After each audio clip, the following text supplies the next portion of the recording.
Give me your glass. I'll give you a little bit. Whoops. Just give us a little taste. Is that about the same? Here's a little more. It's about the same. If you want a little more, there it is. So, here we go again, dear listener, to another delightful episode of the Savor the Burn podcast. We're pretty excited to bring this one to you. My name's Jonathan. I'm your host for this episode. And across the table from me is Mr. W2. He is also co-host. And today we are trying the Noah's Mill small batch bourbon. Yeah.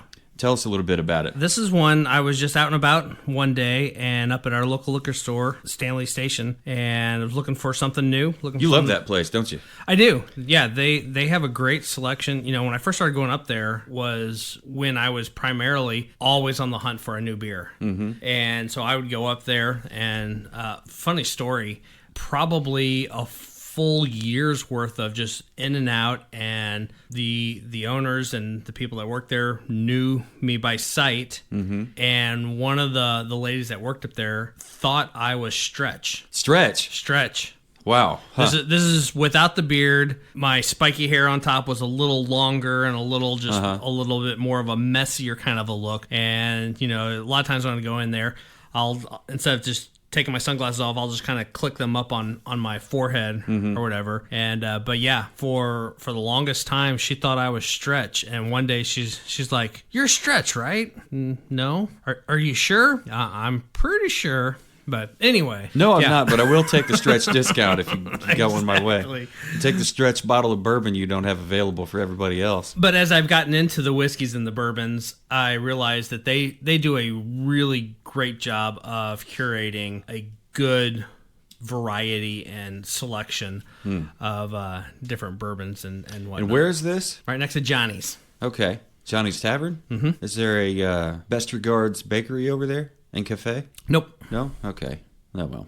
One of the radio shows, I listen to Toby Tobin sometimes on Saturday mornings while I'm at work, swinging a paint gun. But he'll have Robert Dunsing from MakeThemSmile.com or the Best Regards Bakery and Cafe in Overland Park. I guess it's Overland Park. It's not Shawnee here. And it's by a Johnny's Tavern. Okay. Well, I was going to say, there is another Stanley Station location way out at 151st. Okay. Way out in Overland Park. Yeah. But no, they always have a great selection. So I was in there one day just looking for something new, something that I had not tried before. And this one kind of caught my eye. It was on sale. And so I was like, yeah, sure. Let's give it a try. Mm-hmm. It definitely was not until I got home that I realized that this is a 57.15% alcohol, which translates to 114 proof. 114.3 proof. 0.3.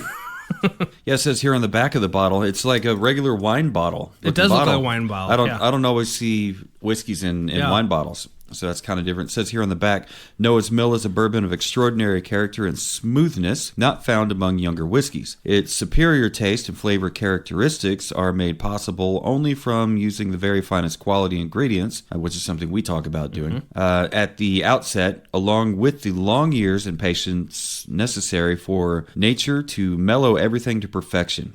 We bottle this bourbon at a strength that best accommodates its age, and we're sure you'll enjoy it like no other bourbon. Yeah, unlike a lot of the ones that we've tried recently, this one is aged 4 years. 4 years, and you get color like that off 4 years? Yeah. We've tasted some that were 1 and 2 years, and we thought that they were great. Yeah. There was one, the Balcones Texas Rye was a fantastic rye. That was a 1 year. And that had the chocolatey That was the chocolate. And the chocolate rye. It had a lot going on there. Yeah, that one was fantastic. But we went into that one with no expectation because we're like, this is a 1 year. Right. It's going to be hot. Mm-hmm. Relatively boring. The flavors are going to be flat, minimal. Right. Not a lot of complexity to it. That was not the case. We were wrong. Way wrong. I mean, there was espresso and chocolate and just all kinds of things you would not think of when thinking about a rye whiskey. Mm-hmm. Mm-hmm. That was 100 proof. Right at 100. So it had a little bit of heat to it. Not 114. Well, it says here in the notes, the appearance is the color is a honey brown. It's definitely got enough fats in it to keep it stuck to the side of the whiskey taster here from Glencairn. It is a beautiful dark, kind of a tarnished bronze honey brown. Smells like, oak and vanilla. I see that's in the notes also. No, you were picking up on the cinnamon. Picking up on the cinnamon, yeah. Yeah, it's good. And we've tried several that had cinnamon in the tasting notes, but we didn't pick it up. We never found it. Yeah. This I'm picking up quite a bit. Let's get it on the mouth. See what's what. That's good. I like that a lot. That is good. I like how it comes in. It's got some heat, of course, to be expected. It's 114.3 proof. Hey, don't forget that 0.3. How can you? It's 114.3 of it. It's got that heat. It's still got the oakiness. It's got vanilla for sure. Some caramel. It's got definitely a creaminess to it. Of course, now I'm back in the finish. The finish we've talked about with the other whiskeys. It's dry. Like you get a bunch of different flavors to it. And I guess when we're talking about whiskeys having a dry or not a dry finish, it's just like all or a lot of the flavors just kind of leave at once. Yeah, they kind of all have their conclusion kind of all at once. Yeah, that's a better way to put it. Some whiskeys kind of have one or two flavors in the profile that just kind of hang on and don't want to let go. Mm-hmm. These just kind of all come to a conclusion all at once. Yeah. And then once that's gone, you're stuck with the finish. It says here in the notes, oaky, which it is, and creamy aftertaste. I would also add caramely or honey. Yeah, definitely. That's in there. It says really that good. the maturation on this is in American white oak barrels, and it is finished with a single cask. A lot of the bourbons and whiskeys that we've tried recently have multiple different casks, so they'll spend a little bit of time in a new oak, and then they'll spend a little bit of time in a ex-bourbon cask, and then they'll spend some of them go to a port barrel or a sherry barrel or something else. This just has the single cask. Yeah, it's what it says here. Casks of bourbon are let alone for 2 decades before they're bottled at 114 proof in small batches. This rare treasure is blowing people's minds as it's smooth without an afterbite, despite having a beastie proof. Exceptional spicy flavors mingle with sweet and creamy aromas, and it's no surprise this small batch won double gold medal at the San Francisco World Spirits Competition in 2012, and it impressed Jim Murray so much he gave it 93 points. High-class sorcery this is.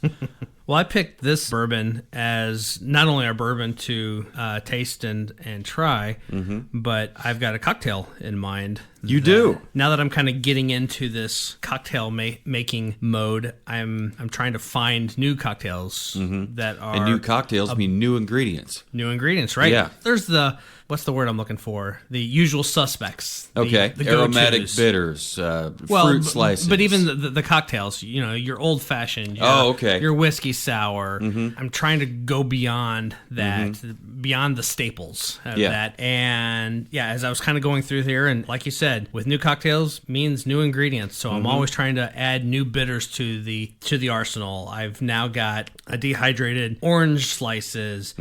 Blood orange slices, lemons, and now I have limes. And limes now. Okay. And now I have limes, yes. Okay. But this cocktail, and I think there was another cocktail that I ran across that called for honey syrup. And so I got a hold of some honey syrup, and this particular one is based on honey syrup. This one is bourbon, lemon juice, and honey syrup.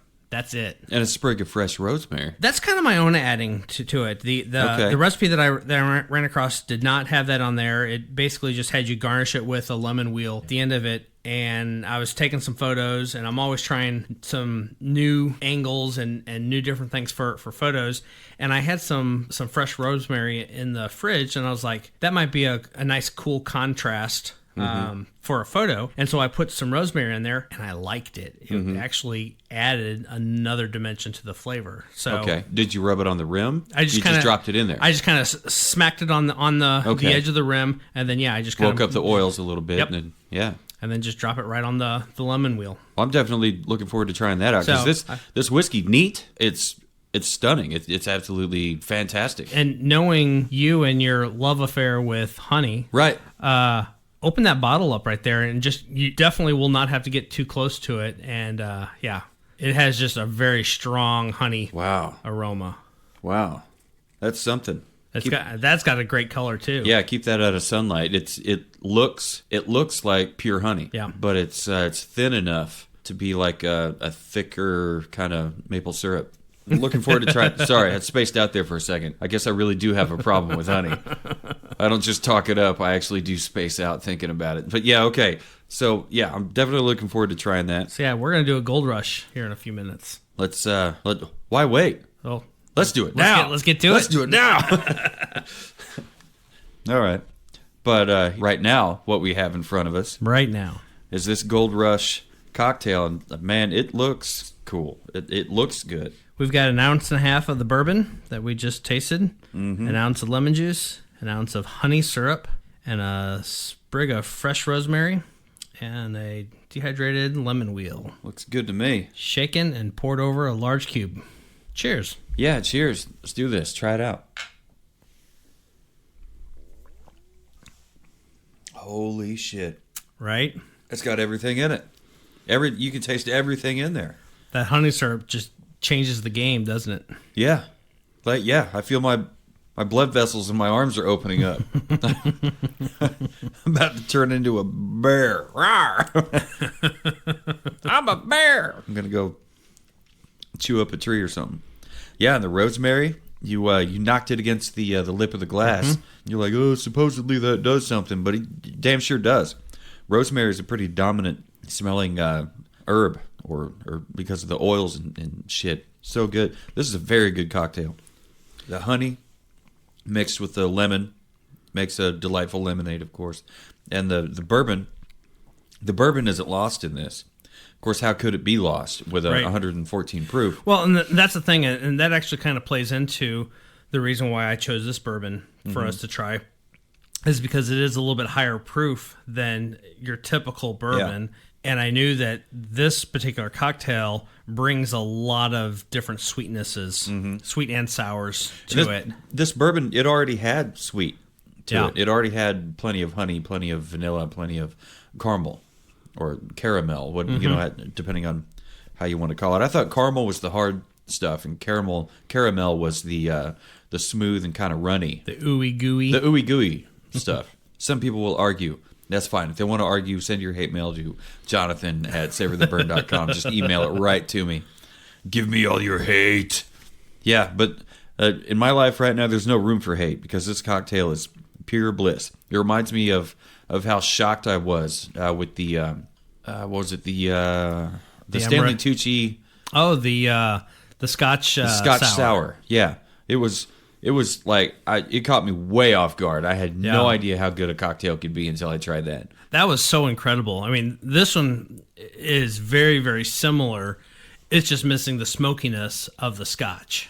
Yeah, and it's got everything. It's got everything else.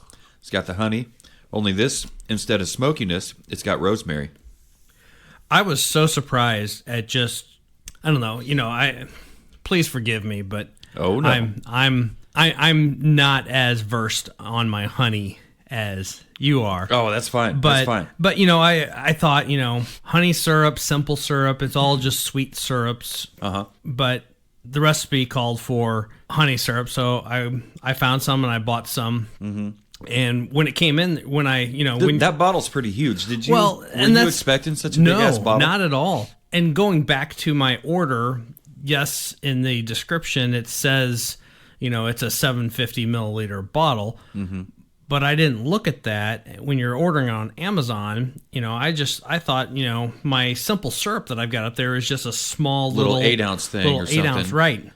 And so I thought, that's what this is going to be. It's going to be another syrup. I've got a simple syrup. I've got a grenadine syrup. Yeah. I've got an orange something, and they're all these little 8, 10 ounce squeeze bottles. You weren't expecting anything over twice the size of your regular. And the thing bottles. is, when I ordered that, I also ordered and I forget which bitters it was that I ordered. I think it was one of my new cherry bark vanilla. Cherry bark vanilla, wow. Which we will try at some point, but I just assumed, hey, I roughly we put the same some out ones. on a coaster and we do a line of it right now.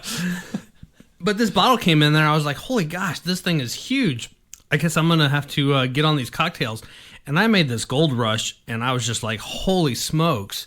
The honey syrup, it has all the sweetness, but that honey flavor is so different than any simple syrup. It definitely is. Yeah, simple syrup is made and a out whole of new just level sugar. of complexity to the flavor that it brings. Yeah.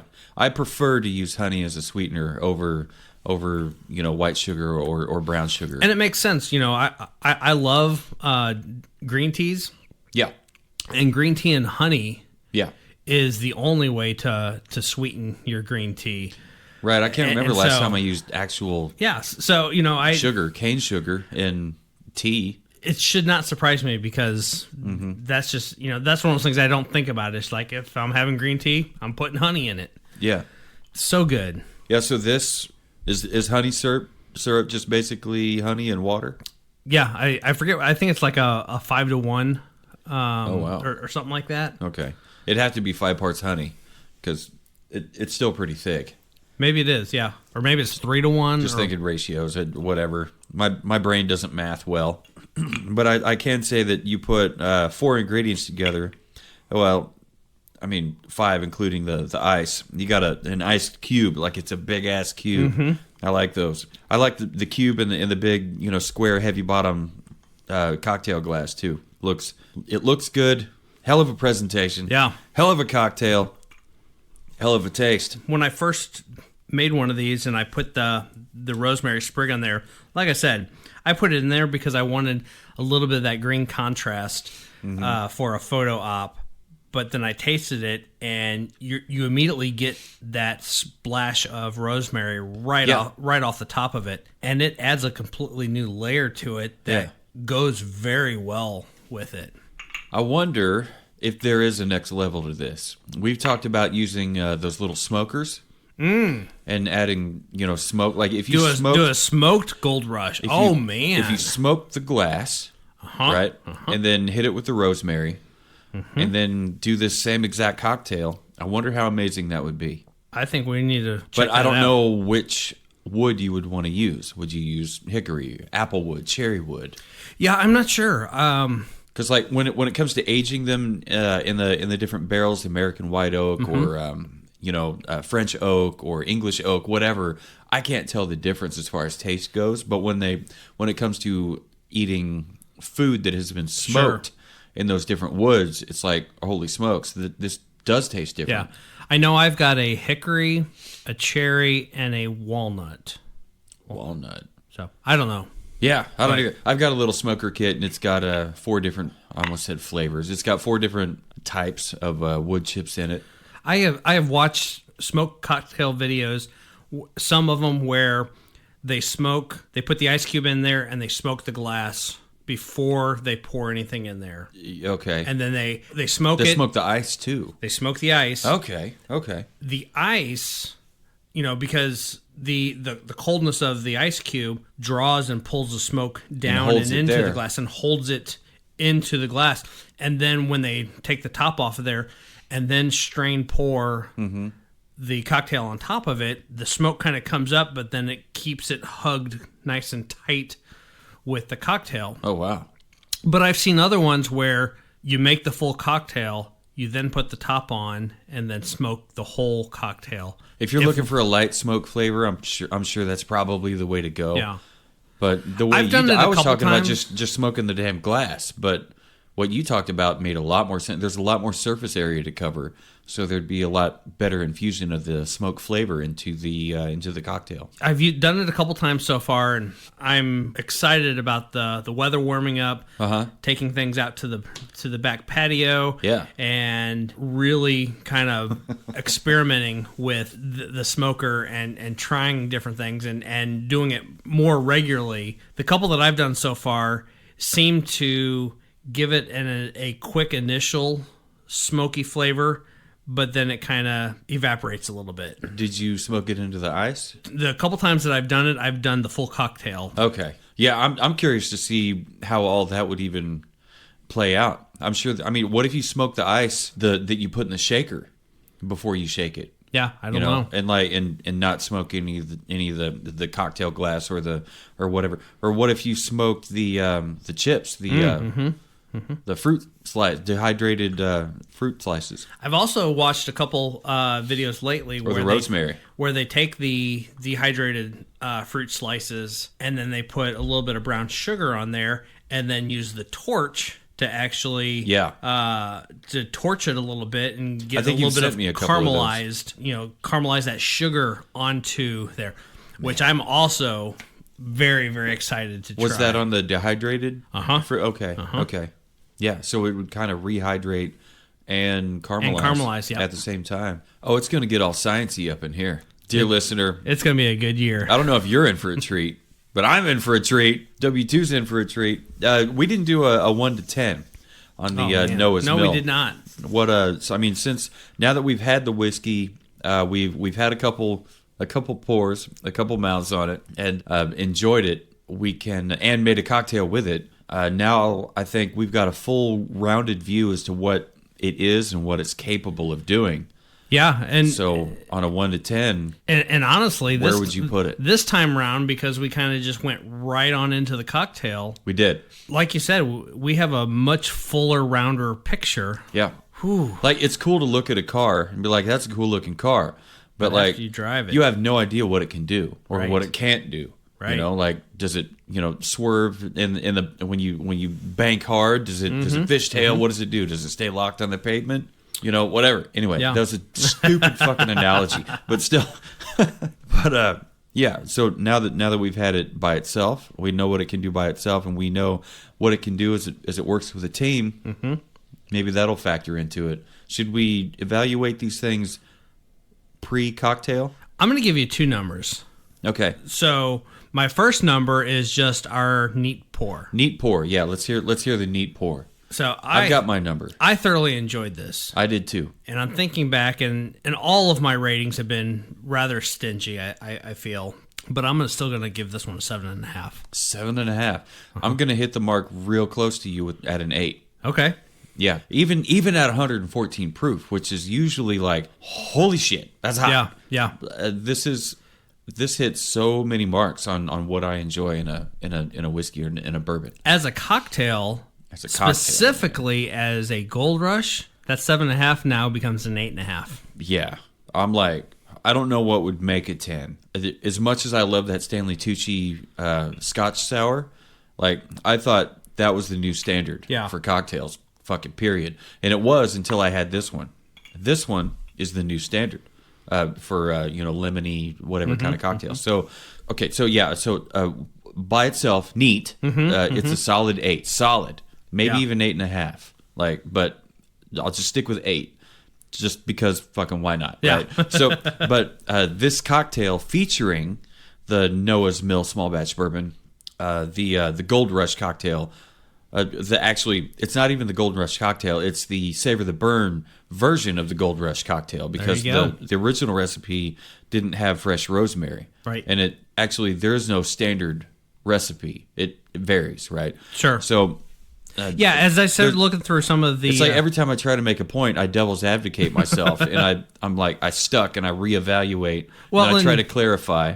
When I pull these cocktail recipes, I don't like just finding the first recipe that I come across and then just running with it. And so I always cross-reference and look for a handful of different ones and compare to see where the differences were. And I saw a handful of ones that had a 0.75 ounce lemon juice, 0.75 honey syrup. I had one that I saw that was 2 full ounces of bourbon and a full ounce of lemon juice and honey syrup. And I went with this one because I felt like with the 114 proof, going with the 1.5 ounces and then a full ounce of our lemon juice and our honey syrup instead of cutting those down as well. The sweetness and the sourness pushed up a little bit and then bring your bourbon down just a little bit helps them kind of find at their 114 proof, like you said, 114. It needed to come down. It Goldilocks. just had to. It is right smack in the middle of the damn Goldilocks zone. So like I mean, it was I had a standard, and now I have a new standard. I mean, I would have put the original standard at a 9, but this has to be a new standard. So does that put the old? And we can do quarters. The We don't original- have to just do halves. So if you want to do a quarter, You're right. Yeah, I could do quarters. so if the old standard was a 9, Yeah, this would be 9.25, you can just 9 and a quarter. inch it out of first place. Yeah, I'll just throw it at 9.5. I can't. I want to give it a 10 because I can't imagine a better cocktail, but And that's my problem too. I have to is- leave. I have to leave room for the possibility. Yeah. So, I find myself feeling like I'm stingy with all my ratings. Mm-hmm. And it's because in my head, I keep telling myself there's something else out there better. And so I'm leaving that headroom at the top of the rating Yeah. for what else is going to come. What else are we going to uncover? Yeah. What else are we going to stumble into on this journey? And so And what a journey it is. Yeah. Like we were talking about this earlier, and it seems like a reoccurring theme on the podcast. We're just ever thankful that we even started this thing, Yeah. because we keep trying out new bourbons and whiskeys and scotches, and it opens the door, not so much a floodgate, but it opens the door to an entire whole new world. Bring some Disney into it, but it opens the door to new things and new experiences and new cocktails. And Yeah. like if you made this with West Bottoms Whiskey Company with their bourbon, it would not be the same thing. If you made it with the Blackened or the Slipknot Number 9 or Lead Slingers. If you made it with any of those, it'd be a completely different bourbon. It'd probably be too sweet and too lemony if you made this Gold Rush with these proportions with the ingredients. It'd be messed up. You'd have to drop the honey syrup. You'd have to drop the lemon, because it's just those other, as good as they are by themselves, they're not as hot. They're not as strong in proof. But all that aside, reoccurring theme. What I'm really enjoying about this podcast, again, is each one of these offerings. You can get in the rut of thinking like, you've had a bourbon, Right. Absolutely. like, okay, so it's oaky, so it's kind of vanilla-y. Maybe it's got some caramel. Ooh, fucking big whoop. But the more time we spend trying out these different bourbons, the more I see how each one of these things is unique in their own little way. Each one pushes in a different direction. Yeah. With a whole different flavor profile. Yeah. A lot of them have the same recurring theme. A lot of them have the same caramel, the same vanilla, the same oaky. Yeah. And then a few other things here and there. Yeah. But just like what we talked about with the cocktails, a lot of these cocktails have the exact same ingredient list, but it's how you put them together and all the different variations on that distinguish one cocktail or one bourbon from another bourbon. It's like, do you shake them in the shaker with ice and then pour directly into a glass, or do you shake it with no ice and then add ice? Or do you stir And it then- to or do you not stir it? anger the spirits? Don't want to anger those spirits. I certainly wouldn't want to anger this spirit from Noah's Mill. So No, good. no. I mean, but by itself, it's just like, I couldn't imagine what this spirit would do to you if it were angered, because it's so good the way it is. It's so bold and upfront, and it has the courtesy to come in and smack you around a little bit, and then be the dry finish, or the dry finish, and just back off and let you be. And I don't know if we mentioned it or It's not. not a demon. It's not going to possess you and ruin your fucking life. I'm sure we mentioned it, but just to reiterate, this Noah's Mill is a Kentucky bourbon. Yeah. So it is produced in the state of Kentucky, which allows it to be classified as a Kentucky straight bourbon. I'm not sure if we did mention that. Might not have. Yeah, I was just thinking about that. know. We kind of skipped all through and talking about the tasting notes and I some read of the that second specifics. paragraph. But yeah, this is a Kentucky bourbon. Yeah, it says here, first paragraph, Noah's Mill is a wonderful blockbuster creation of the Willett Distillery, a small batch and rare sort of bourbon. It pays homage to early pioneers of Kentucky after the Revolutionary War, so you got quite a bit of history there. who began distilling excess corn into precious bourbon. My precious. Noah's Mill carries different bourbons into a holy matrimony. A holy matrimony of balanced and unparalleled depth and complexity. Sure, fancy words are thrown around, but you'll know what we mean when you try it. And boy, howdy. I definitely do know what they mean when you try it. You know, with as much corn as it said, like they began distilling with excess corn, which is, you know, where a lot of whiskeys came from is corn whiskeys. But anytime that we've tasted this tonight, I never pulled off any corn. Corn notes. I didn't pull any corn notes. Maybe that's where some of that sweetness came from, and we just didn't recognize it. Maybe had somebody written it down, our minds would have reverse engineered that. Yeah, I could cut a taste of corn. I mean, it's definitely not as much corn as that Slipknot number 9 and Gwar doing a review. Right, of that it. Gwar. That was so fantastic. Yeah. We don't pour this into a glass. You just drink it straight from the bottle. He took some hard pulls off of that thing. He's like, this is going to fuck you up. It's like, God bless America. Yeah, it's going to fuck you up. Love Gwar. Yeah, Gwar. Gwar is always Gwar, and it's always spelled with capital letters. Fucking love it. Fucking love it.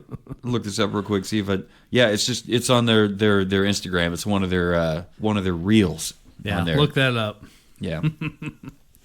Or maybe we'll post it when this episode airs. We'll be like, this is what we were talking about, dear listener. Whatever. Do you have any final thoughts on the bourbon or on the cocktail? I have done this Gold Rush a handful of times over the last few weeks. Yeah.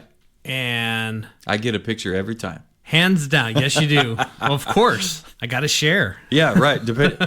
Yeah, no kidding, man. Whiskey and bourbon, whatever. These spirits were meant for sharing. Yeah. Out of all the different bourbons that I've paired with a Gold Rush, this is my favorite. Your favorite? Yeah. Yeah. This one paired very, very well with a Gold Rush. It's definitely the best Gold Rush I've ever had. I don't know if I've had another Gold Rush, but I mean, this is definitely I've said it before, it's a new standard for me as far as Gold Rushes go. But this cocktail is amazing. The whiskey from Noah's Mill, this Kentucky straight bourbon whiskey, it's right up there, man. It's 100% really good. So if you're not afraid of a higher proof whiskey, higher proof is like 100 or above to me personally. Right. Yep. So like if you're looking for any higher proof whiskey, just to try or if you're a fan of, or you're not afraid to try it, definitely try this because it doesn't retail for doesn't a word? Doesn't. What the fuck? That's my Midwest coming out. If it doesn't, it doesn't retail for a whole lot. It's $60. Yeah. You know, for this bottle of I almost said wine, of this bottle of and to compare, your Blanton's is 93 proof. Uh-huh. Elijah Craig is 94 proof, and those are the only two that I actually have committed to memory. Uh-huh. But we're at 114 with this one. So it's definitely a little bit more proof to it than your standards. Yeah, we've tried a few that were right at 100, maybe 110. You know, some of the younger whiskeys and bourbons that we've tried are usually past 100, either or past. This one, it was aged for 2 decades. Right there, casks of bourbon are let alone for 2 decades before they're bottled at 114 proof. I can't leave anything alone for 2 decades. Like 20 years is a long time to leave anything alone. I guess I can do that with my 401k. I wish my ex-wife would have left it alone. Ha! Oh! Ooh, ah. Anyway, so it was only half dead by the time she was done with it. I want half Eddie. Ooh, I almost snorted. Yeah, so this is a great. I think it's a great bourbon. I gave it an 8. You gave it a 7.5. I don't know if we've ever come within a half a point in our ratings. It's usually like a full point and beyond. Yeah. This cocktail knocks it out of the park. It's I would definitely buy this again. 10 out of 10 would recommend. 3 out of 5 stars wouldn't change a thing. Hail Nimrod.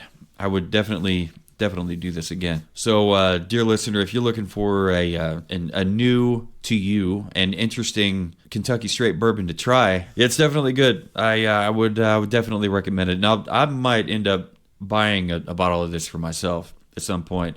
I don't know if I could squirrel it away, hide it in my coat that I didn't bring, stuff it under my shirt.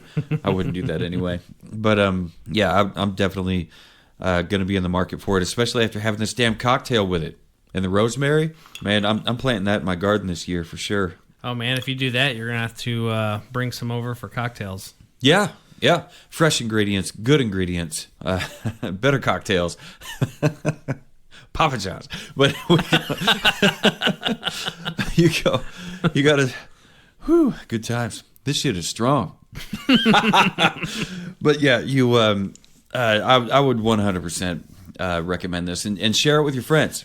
So, dear listener, please check us out, savortheburn.com, the ever-changing website. The new cocktails, new bourbons and whiskeys and scotches are always being uploaded into the liquor cabinet, thanks to Mr. W2. And keep checking us out on all podcast apps, including but not limited to Spotify, Audible, Apple Podcasts, Google, Samsung, many, many more on socials, including Facebook, Instagram, Twitter, TikTok, and YouTube. Just search us for Savor the Burn or at Savor the Burn. Email the Savor the Burn podcast, info@savortheburn.com.